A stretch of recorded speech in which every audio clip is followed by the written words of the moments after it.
जय हिंद साथियों। पीएससी के बारे में आप लोगों ने तो सुना ही होगा। पीएससी जो एग्जाम है वो राज्य का एक बहुत ही महत्वपूर्ण एग्जाम होता है। पीएससी पीएससी के सबसे बड़े जो पद होते हैं ना उसे हम एसडीएम कहते हैं, और दूसरा जो होता है वो डीएसपी का होता है।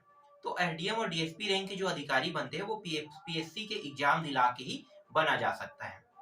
अब पीएससी बहुत से लोग दिलाते भी हैं, दिलाए भी हैं और दिलाना चाहते भी हैं। तो इसके लिए आपको ग्रेजुएशन कंप्लीट करना होगा, तभी आप पीएससी दिला सकते हो।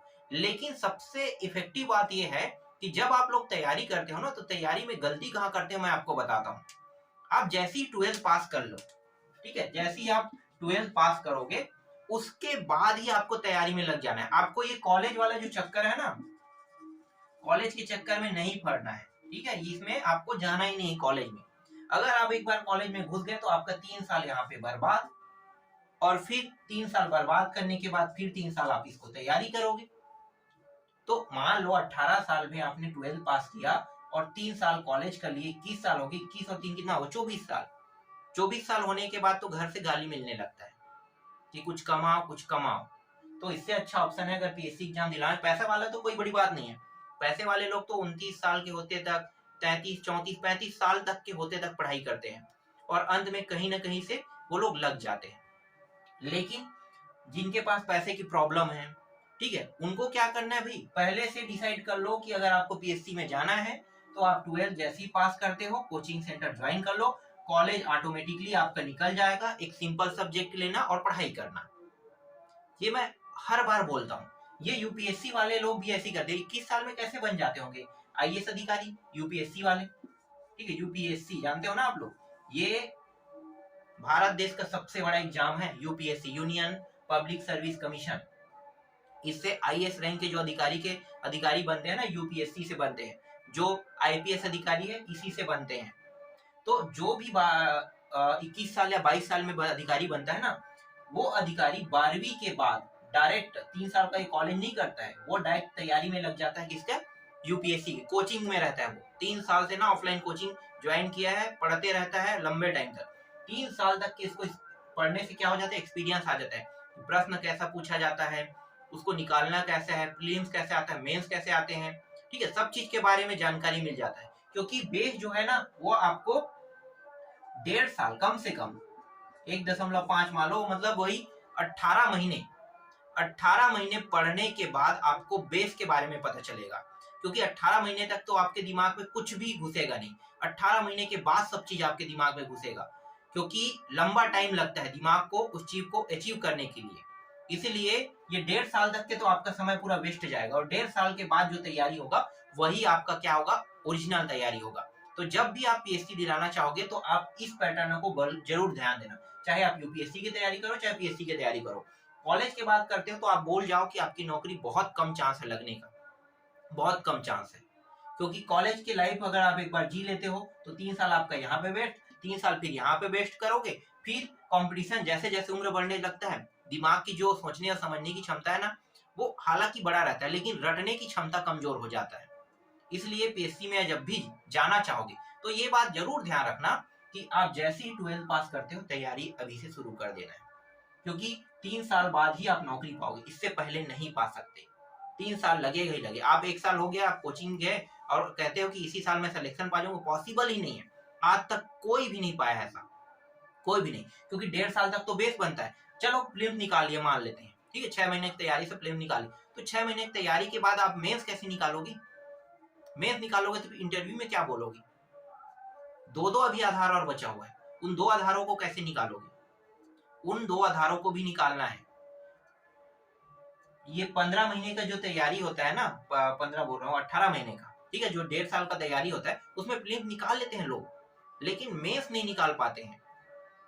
मेंस नहीं निकाल पाते, और नहीं अगर मेंस तक पहुंच गए तो इंटरव्यू नहीं निकाल सकते। तो बहुत दिक्कत होता है, 3 साल की तैयारी लग ही जाता है। अब यहाँ पे मैं कट ऑफ पे बात कर लेता हूँ। आप लोग बहुत ज्यादा पढ़ते होंगे ना, प्रीलिम्स के पहले पेपर को निकालने के लिए कट ऑफ में इतना भी नहीं आता है। प्रीलिम्स का जो पहला पेपर है उसमें जो कट ऑफ होता है ना, आप समझ जाओ कि आपने 50 प्रश्न बनाया तो कितना मिलेगा, हर एक में 2, तो मतलब 100 नंबर आपको मिल जाएगा। 100 नंबर में आप निकालिए, ये जीके का है, ये कट ऑफ है, ठीक है। ओरिजिनल कट ऑफ इतना नहीं जाता है। एसटी, एससी, ओबीसी, जनरल अलग अलग कट ऑफ होते हैं। तो मान लो 130 मान लेते हैं, 130, तो 130 से ये जाता है ना टोटल 90 तक की गिरता है, 90 तक की। ये ओबीसी और जनरल वाला है, ठीक है। जनरल थोड़ा सा ज्यादा रहेगा क्योंकि जनरल में 130 से मान लो ये 115 तक की गिरेगा, 130 से 115, और ये 90 से 130 के बीच में जाएगा कौन, ओबीसी वाला। और एसटी एससी वालों के लिए तो भाई बहुत बेनिफिट है, बहुत ज्यादा। आपको सिर्फ और सिर्फ पाइए चाहिए जीके में वही 70 से 90, 110 तक के जाता है पर 70 से मान लो 110 तक के, और 66 नंबर निकालना है। तो ये होता है एसटी एससी के लिए, ठीक है। आजकल थोड़ा सा बढ़ गया है, अब मान लेते हैं 80 कर लेते हैं, 80 से 110, तो इतना नंबर आप लोग नहीं ला सकते। 50 नंबर बस बनाना है, मतलब 50 प्रश्न सही करना है 100 प्रश्न में, यही कट ऑफ है और कुछ नहीं है। कट ऑफ के बारे में आप लोग जानना चाहते हो ना, मैं बता रहा हूँ, सिंपल है। कट ऑफ कितना, 50 प्रश्न बनाओ, 100 नंबर पा गया आपका सिलेक्शन पीएससी के प्रीलिम्स में। और दूसरा पेपर में क्या करना है, दूसरा पेपर एप्टीट्यूड जो है उसमें सिर्फ पास होना है। अब पास नहीं हो सकते यार, 25 नंबर निकालना है, और जनरल कास्ट वाले को 33 नंबर निकालना है, 33 मतलब डबल कर लो 66 नंबर, 33 प्रश्न सही करना है। 100 प्रश्न में सिर्फ 33 प्रश्न सही करना है। और जो ओबीसी वाले हैं उनको सिर्फ और सिर्फ 23 या 25 है, मैंने उसे ध्यान से देखा नहीं है, मैं भूल गया थोड़ा बहुत, ठीक है। 23 या 25 है, मान लो 25 मान लेते हैं, चलो 25 प्रश्न आपको सही करना है। उसी तरह से एफटीएससी के लिए भी है। तो इतना तो कर सकते हो ना, सिर्फ सेकंड पेपर जो एप्टीट्यूड जिसको आप कठिन सब्जेक्ट कहते हो उसमें उतना सही हो गया तब आप मेंस के लिए जाओगे। अब बताओ मुझे, मेंस दिलाना क्या कठिन हो जाएगा? नहीं होगा।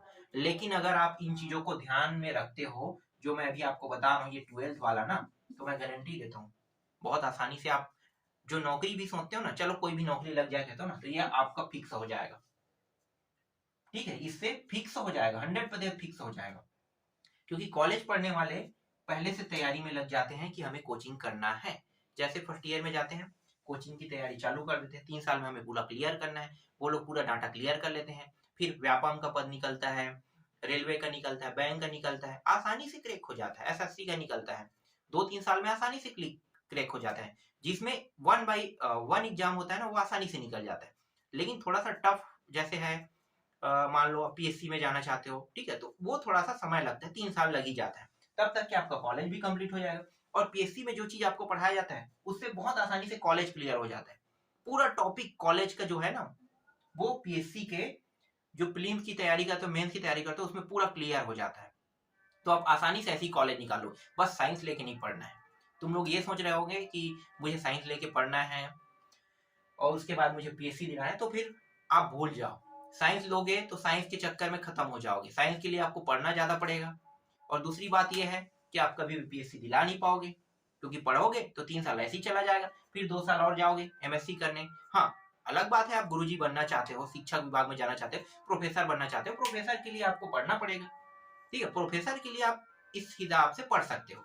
लेकिन प्रोफेसर या जो गुरुजी की नौकरी है, अगर उसमें नहीं जाना चाहते हो और अच्छा बड़ा पद पाना चाहते हो, तो फिर आपको ये पूरा पैटर्न का पालन करना पड़ेगा, तभी आप सिलेक्शन पा सकते हो। और कट आप देख लो, यहाँ पे मैं बता देता हूँ, 90 से 130 इस बार भी बहुत ज्यादा नहीं जाएगा, 90 से जाएगा 115 ही जाएगा मुझे लगता है इस बार के पेपर के हिसाब से। और ये 80 से ना 110 में मान लेता हूँ इसका एसटी और एससी का, और जनरल का 115, 110 से 115 मान लो, 120 मान लो। कितना बनाते हैं सोचते हो? 70-80 प्रश्न नहीं बनाते, 60 प्रश्न बनाते हैं लोग। 60 प्रश्न बनाए कंप्लीट, 60 प्रश्न में 2-4 प्रश्न गलत हो गया तो माइनस मार्किंग चला जाएगा, तो 100 नंबर तो मिल गया ना उनको। 50 में अगर बराबर कुछ कट फिट करके कर दिया तो इस तरह से आप आसानी से क्रैक कर सकते हो पीएससी को। पीएससी के बारे में आपको जितना जानना है उतना तो मैं आपको बता रहा हूँ यहाँ पे, ठीक है। मेंस कैसे दिलाना है, मेंस के क्राइटेरिया क्या होता है, वो भी मैं आपको बता दूंगा अगर आप चाहोगे तो।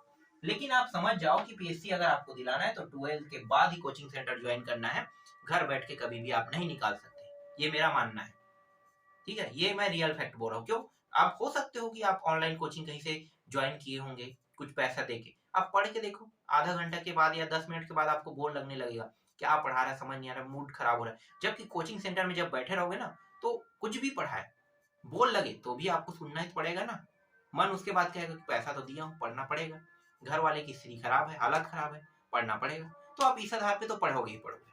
तो ये समझ जाओ कि आपको अगर पीएससी दिलाना है तो 12वीं के बाद ही जाना है।